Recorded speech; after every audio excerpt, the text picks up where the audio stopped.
Hello, this is Danny Merrill in Tucson, Arizona, and my email address is Danny, D-A-N-N-Y, .merrill@gmail.com, and my Skype ID is Danny, D-A-N-N-Y, .marrow, M-A-R-R-O-W, and my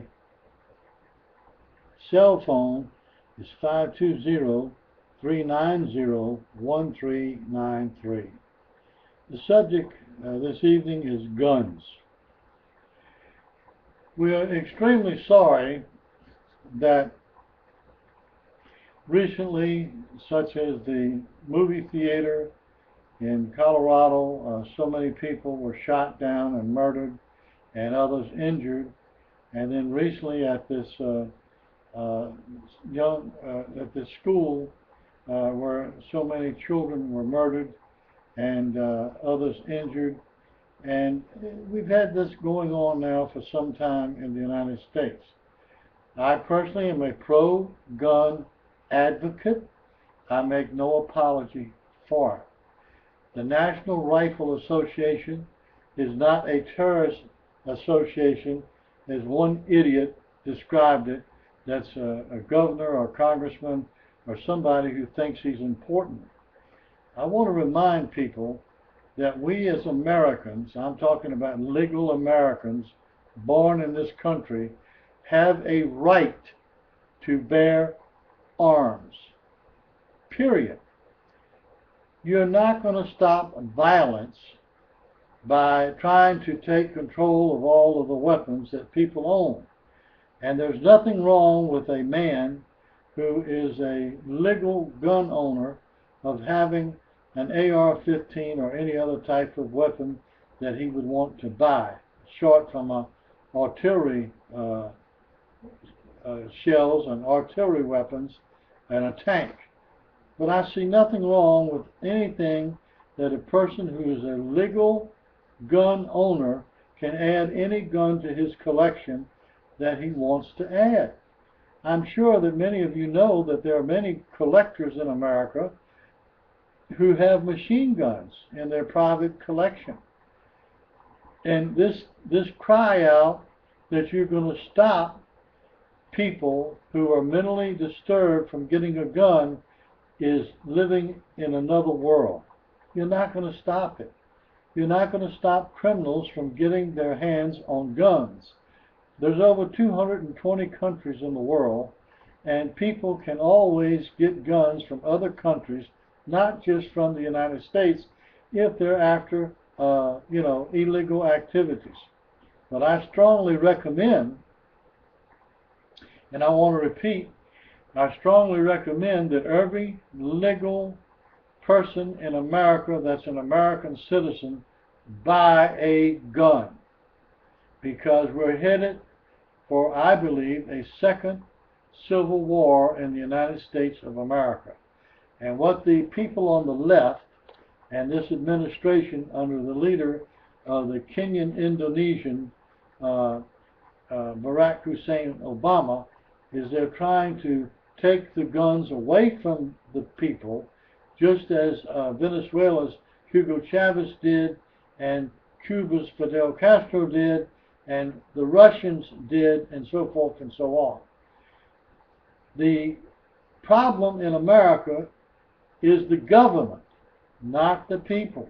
The government wants to take control of everything in society, and so did Hitler, so did Russia, and so did Mussolini.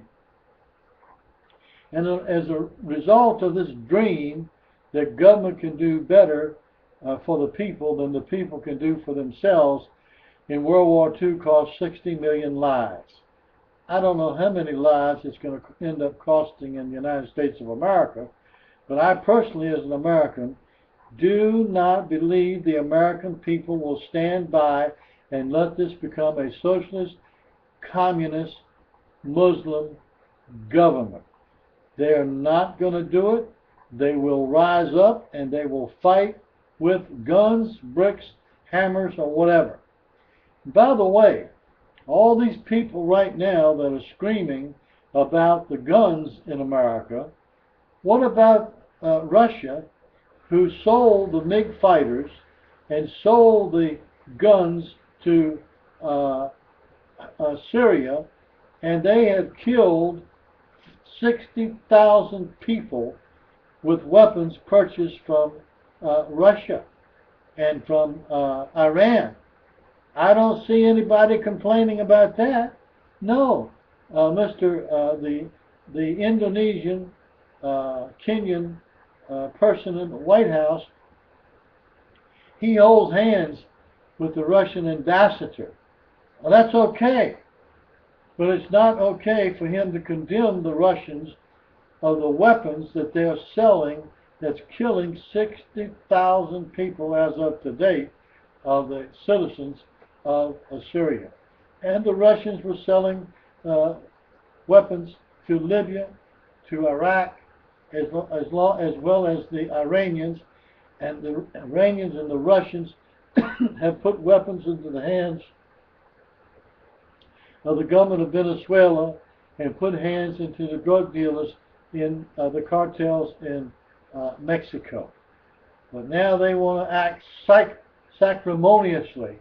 Oh, we're against weapons, unless it's the Russians selling MiG fighters and selling all kinds of weapons and killing 60,000 people. That's okay.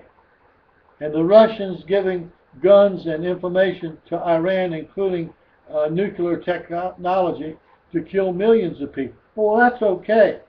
And Libya, the same thing. The Russians sold and the Iranians sold weapons into Libya and into Iraq and into Afghanistan. Oh, that's okay. It's not okay. Why doesn't this administration come out clearly and tell Russians to stop selling weapons into the Middle East? Maybe that would halt the war over there a lot quicker.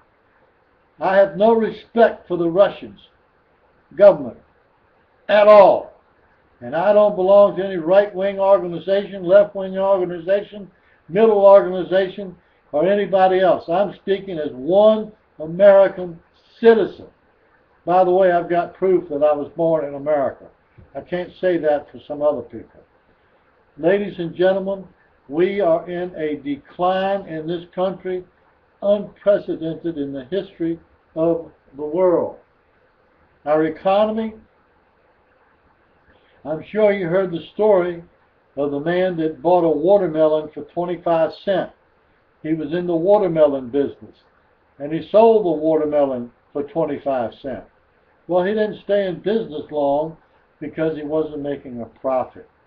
The government in Washington, D.C. at this time, under the so-called leadership of the Kenyan Indonesian person, Barack Hussein Obama, he doesn't get the message.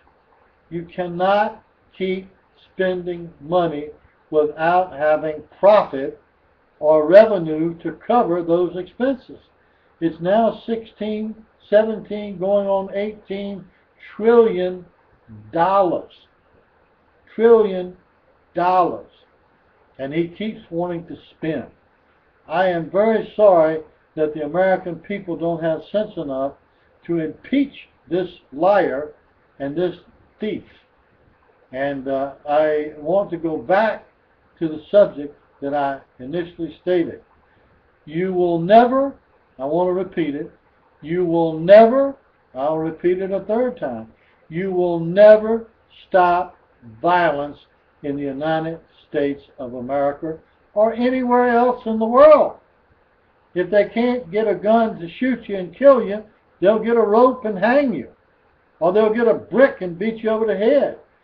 Recently here in Phoenix, Arizona, some girl, a 22-year-old girl by the name of Jody, her boyfriend wanted to break up, and she took a car and a butcher knife and a gun and drove 300 miles, had sex with him in the morning, and in the afternoon stabbed him 29 times, shot him in the face, and then cleaned him up, dragged him into the shower, cleaned him up, threw the digital camera in the washing machine, thinking that would destroy it.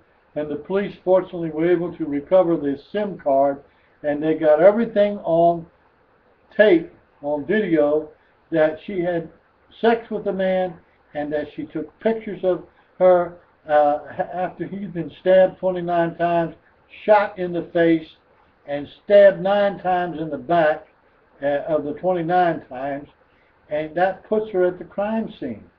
It puts her at premeditated murder because she drove 300 miles with a butcher knife and a stolen pistol from her grandmother who she lived with. You think you're going to stop violence? You're not going to do it. Nobody. Not the Congress, not the Senate, not the Supreme Court, not everybody in the military gathered together in one place. You will never stop violence happening anywhere in the world.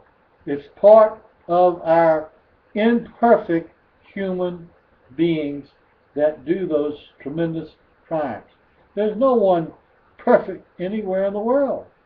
We have a nature of Adam which rises up as Cain rose up and killed his brother Abel. And both of those men were over 100 years of age. So ladies and gentlemen, don't you be deceived by these lying politicians and this Kenyan Indonesian Hussein Barack Obama, which we can prove by testimonies. He is a liar. He is a deceiver. He is bankrupting the United States of America. Buy your gun legally, because in the future you're going to need it. Thank you very much.